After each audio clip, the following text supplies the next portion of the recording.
آپ لوگ کرتے ہیں کہ نہیں بھروسہ اللہ تعالیٰ کے اوپر؟ بولیں بھائی، کرتے ہیں آپ؟ چلیے ایک حدیث سناتا ہوں آپ کو، پتہ لگ جائے گا کتنا کرتے ہیں آپ۔ بخاری شریف کی روایت ہے، اللہ کے نبی کہتے ہیں کہ مجھے دکھایا گیا میری امت کا منظر، میں نے آسمان میں دیکھا، بہت بڑی بھیڑ مجھے نظر آئی، میں نے سمجھا یہ میری امت کے لوگ ہیں، مجھے بتایا گیا کہ یہ موسیٰ علیہ السلام کی قوم کے لوگ ہیں۔ پھر اس کے بعد میں نے اور دیکھا آسمان کے اوپر، چاروں طرف مجھے آدمی ہی آدمی نظر آ رہے ہیں، انسان ہی انسان نظر آ رہے ہیں۔ میں نے پوچھا یہ کون لوگ ہیں؟ جواب ملا یہ آپ کی امت کے لوگ ہیں، یہ آپ کی امت کے لوگ ہیں، یہ مسلمان لوگ ہیں۔ اور یہ جتنی بھیڑ آپ کو نظر آ رہی ہے اس میں 70,000 ایسے لوگ ہیں جو بغیر حساب کے اور بغیر عذاب کے جنت میں جائیں گے، ان سے کوئی حساب نہیں لیا جائے گا، ان کو 1 منٹ کے لیے عذاب بھی نہیں دیا جائے گا، ان کو ڈائریکٹ جنت میں ڈالا جائے گا۔ اتنا بیان کیا اللہ کے نبی نے، چلے گئے۔ اب صحابہ کرام آپس میں چرچا کرنے لگے، ڈیبیٹ کرنے لگے، بحث کرنے لگے، گفتگو کرنے لگے کہ وہ 70,000 کون لوگ ہوں گے جو بغیر حساب کے اور بغیر عذاب کے ڈائریکٹ جنت میں جائیں گے۔ کچھ صحابہ نے کہا یہ وہ لوگ ہوں گے جو ایمان کی حالت میں پیدا ہوئے، جنہوں نے زندگی میں کبھی شرک نہیں کیا۔ صحابہ نے سوچا ہم لوگ تو پہلے شرک کرتے تھے، پہلے گناہ کا کام کرتے تھے، ہم تو نہیں ہو سکتے، ہماری آنے والی نسلیں ہو سکتی ہیں، ہماری اولاد ہو سکتی ہے۔ کچھ صحابہ نے کہا کہ نہیں، یہ وہ لوگ ہیں جو اللہ کے نبی کے صحابی ہیں، جو اللہ کے نبی کے ساتھی ہیں، جنہوں نے نبی کا ساتھ دیا ہے۔ صحابہ کرام اپنے اپنے وچار کو پیش کرنے لگے۔ اتنے میں اللہ کے نبی واپس نکلے۔ آپ نے پوچھا کیا بات ہے، کس بات پر اتنی بحث ہو رہی ہے، آپ لوگوں کی چرچا کا وشے کیا ہے؟ صحابہ نے کہا اللہ کے نبی ابھی آپ نے بیان کیا 70,000 مسلمان جنت میں ڈائریکٹ جائیں گے بغیر حساب کے، بغیر عذاب کے۔ اے اللہ کے نبی ہم جاننا چاہتے ہیں وہ کون لوگ ہیں؟ آپ نے فرمایا 70,000 بغیر حساب کے جنت میں جانے والوں کے اندر 4 کوالٹی ہوگی، 4 چیزیں ہوں گی۔ هم الذین لا یسترقون ولا یکتوون ولا یتطیرون وعلی ربهم یتوکلون۔ ان کے اندر 4 چیزیں ہوں گی۔ پہلی چیز وہ جھاڑ پھونک نہیں کرواتے ہیں۔ جھاڑ پھونک دعا پڑھ کر کے جھاڑ پھونک کرنا، دعا پڑھ کے کسی کو پھونکنا، دم کرنا، اس کو جھاڑ پھونک بولتے ہیں۔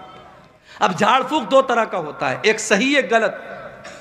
صحیح کیا ہے؟ قرآن کی آیتوں کو پڑھ کے دم کرنا، نبی کی سکھائی گئی دعاؤں کو پڑھ کے دم کرنا، یہ صحیح ہے۔ غلط کیا ہے؟ کچھ عطا پتہ نہیں الٹی سیدھی چیزیں پڑھ کے دم کرنا، کوئی انتر منتر جنتر تنتر منتر پڑھ کے دم کرنا، یہ غلط ہے۔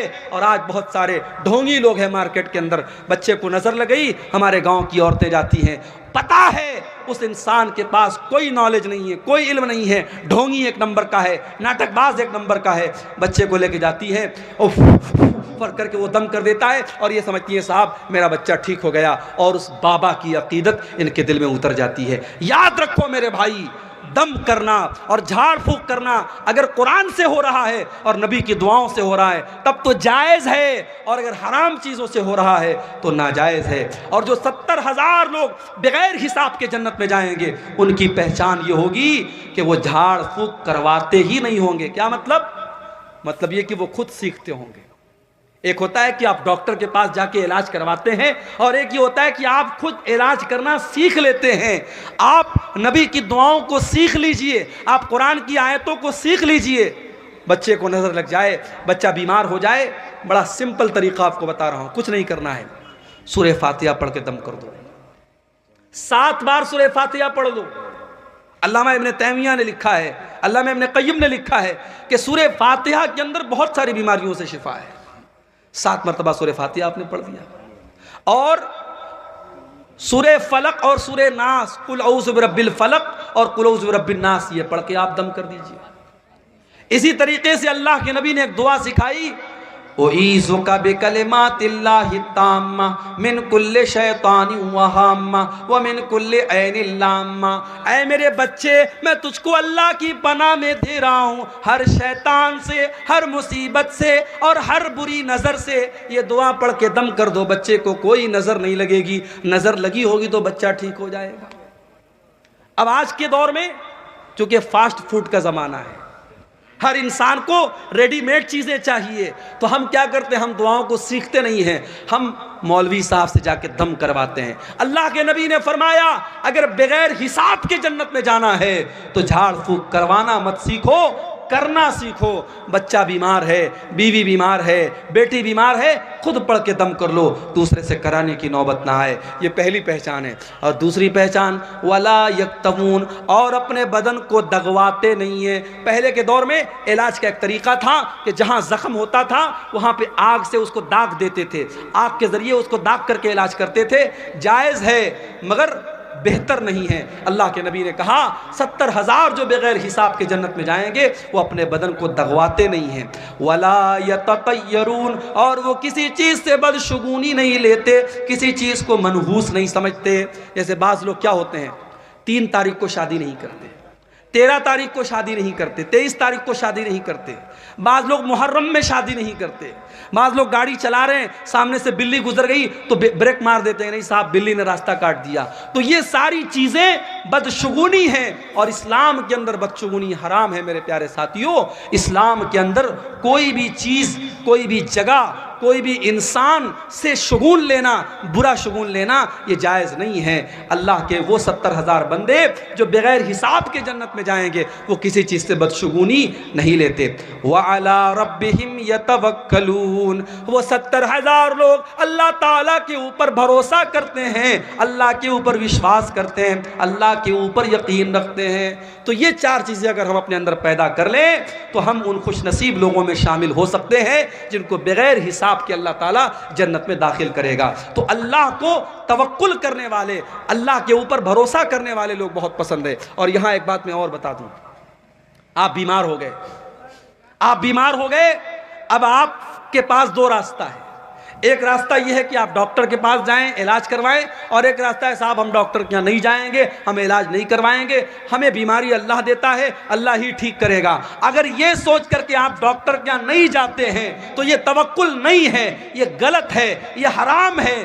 شریعت یہ کہتی ہے آپ ڈاکٹر کے ہاں جائیں گے، آپ علاج کروائیں گے، لیکن ہاں آپ یہ عقیدہ رکھیں گے کہ ڈاکٹر سے ہم علاج تو کروا رہے ہیں، ہم انجیکشن تو لے رہے ہیں، ہم آپریشن تو کروا رہے ہیں، ہم میڈیسن تو لے رہے ہیں، مگر اس دوا کے اندر، اس انجیکشن کے اندر، اس ڈاکٹر کے علاج کے اندر شفا پیدا کرنے والا اللہ ہے۔ اللہ چاہے گا انجیکشن سے ہم ٹھیک ہو جائیں گے، اللہ نہیں چاہے گا انجیکشن لگے گا پھر بھی ہم ٹھیک نہیں ہوں گے۔ یہ عقیدہ اگر رکھا جائے تو یہ توکل ہے میرے پیارے ساتھیوں۔ تو اللہ کی ذات پر بھروسہ بھی کرنا ہے اور اسباب بھی اختیار کرنا ہے، ان دونوں کے مکسچر کا نام توکل ہے۔ اللہ کے اوپر بھروسہ کر کے اسباب کو چھوڑ دینا یہ توکل نہیں ہے۔ اور آگے بڑھیے، اللہ کو اور کیا پسند ہے؟ اللہ کو فرائض کی پابندی بہت پسند ہے۔ فرض نماز، رمضان کا فرض روزہ، فرض زکوٰۃ، فرض حج، اگر اس کی پابندی آپ کرتے ہیں اللہ کو بہت پسند ہے۔ اللہ تعالیٰ فرماتا ہے میرا بندہ جب فرائض کو ادا کرتا ہے، فرض نماز پڑھتا ہے، فرض روزہ رکھتا ہے، فرض زکوٰۃ دیتا ہے، فرض حج کرتا ہے، میرا بندہ میرے قریب آتا ہے۔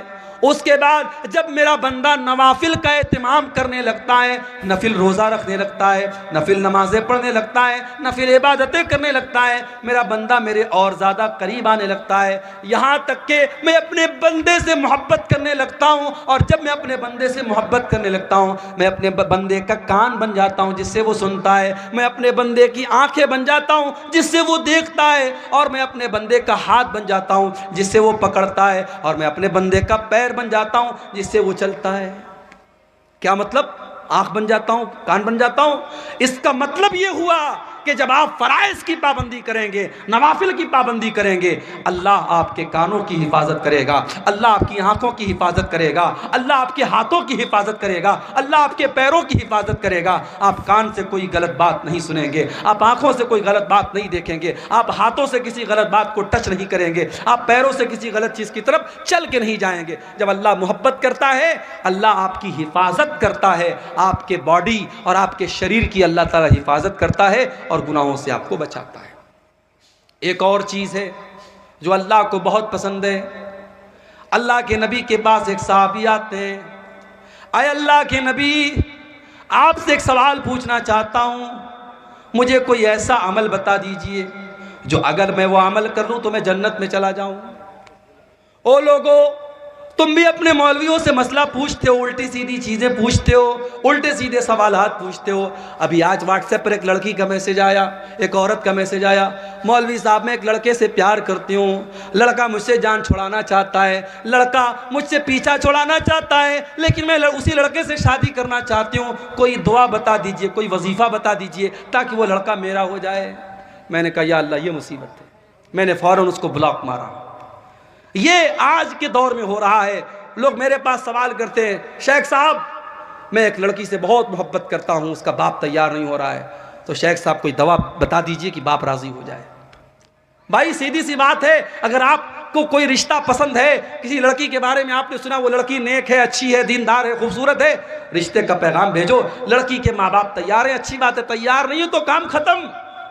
حرام طریقہ اسلام میں نہیں ہے، ناجائز راستہ اسلام میں نہیں ہے، اسلام کا یہ کانسیپٹ نہیں ہے کہ آپ پہلے چکر چلائیں اور اس کے بعد شادی کریں۔ تو آج کل مولویوں سے سوالات عجیب و غریب کرتے ہیں، بعض لوگ تو اتنے پھالتو سوالات کرتے ہیں کہ سیدھے ان کو بلاک کرنے کا من کرتا ہے۔ صحابہ اللہ کے نبی کے پاس آتے تھے، سوال کیسے کرتے تھے؟ اخبرنی عن عمل یدخلنی الجنہ، اے اللہ کے نبی مجھے ایسا عمل بتا دیجئے اگر وہ عمل میں کروں تو میں جنت میں چلا جاؤں۔ آپ نے فرمایا دو کام کر لو، ازہد فی الدنیا یحبک اللہ، دنیا سے اپنی دلچسپی ختم کر دو، دنیا سے اپنا انٹرسٹ ختم کر دو، اللہ تم سے محبت کرنے لگے گا۔ دنیا کے چکر میں نہ پڑو، دنیا میں رہو، دنیا کماؤ، مگر دنیا سے دل مت لگاؤ۔ جگہ جی لگانے کی دنیا نہیں ہے، یہ عبرت کی جا ہے، تماشا نہیں ہے۔ دنیا سے دل مت لگاؤ میرے بھائی، یہ بے وفا ہے یہ دنیا۔ جائیداد بنانے والے زمین کے نیچے دفن ہیں، بینک بیلنس اکٹھا کرنے والے زمین کے نیچے دفن ہیں، اپنی طاقت کا غلط استعمال کرنے والے زمین کے نیچے دفن ہیں۔ دنیا سے اپنا انٹرسٹ ختم کر دو، جیسے ہمارے نبی نے ختم کیا تھا۔ ہمارے نبی کیسے رہتے تھے دنیا میں؟ ہمارے نبی صلی اللہ علیہ وسلم دنیا میں کیسے رہتے تھے؟ صحابہ کرام نے اللہ کے نبی کو دیکھا، آپ ایک چٹائی پر لیٹے ہوئے ہیں، معمولی سی چٹائی پر لیٹے ہوئے ہیں اور پیٹ پر چٹائی کے نشانات پڑے ہوئے ہیں۔ آپ نے فرمایا، صحابہ نے کہا اے اللہ کے نبی آپ چٹائی پر لیٹتے ہیں، آپ کی پیٹ پر یہ نشان پڑ جاتا ہے، ہمیں اچھا نہیں لگتا ہے، اے اللہ کے نبی ہمیں اجازت دیجئے ہم آپ کے لئے گدے کا انتظام کر دیں، ہم آپ کے لئے آرام دہ بستر کا انتظام کر دیں۔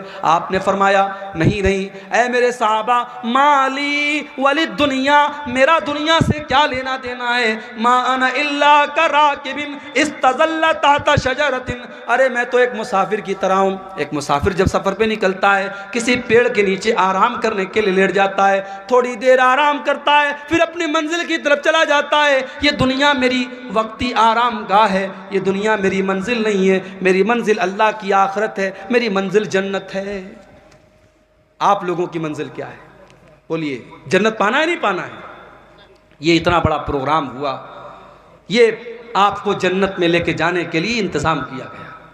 یہاں پہ آپ نے جو دان خیرات چندہ دیا ہے وہ انشاءاللہ وہ آپ کے گناہوں کا کفارہ اور آپ کو جنت میں لے کے جانے کا ذریعہ بنے گا۔ آئیے، رات کا آخری ٹائم ہے، جاتے جاتے اپنی ماں بہنوں سے بھی کہنا چاہوں گا، آپ سے بھی کہنا چاہوں گا، جاتے جاتے اپنی جنت کی تیاری کر کے جائیے، ادارے کے لیے تعاون کرتے ہوئے جائیے میرے بھائیوں۔ اور میں سب کے لیے دعا کرتا ہوں، اللہ جو بھی اس ادارے کو تعاون کر کے جائے اللہ سب کی مغفرت فرمائے اور سب کو جنت کا حقدار بنائے۔ تو اللہ کے نبی نے فرمایا اگر تم یہ چاہتے ہو کہ اللہ تم سے محبت کرے تو دنیا سے بے رغبت ہو جاؤ، دنیا سے اپنا انٹرسٹ ختم کر لو، اور اگر یہ چاہتے ہو کہ لوگ مجھ سے محبت کریں تو لوگوں سے بے پرواہ ہو جاؤ، لالچ مت کرو، لوگوں کے ہاتھ اور لوگوں کے پیسے کی طرف نظر مت ڈالو، لوگوں سے اپنے آپ کو بے نیاز کر لو، لوگ تم سے محبت کرنے لگیں گے۔ لوگ لالچی لوگوں سے لوگ محبت نہیں کرتے، لوگ خوددار لوگوں سے محبت کرتے ہیں۔ تو یہ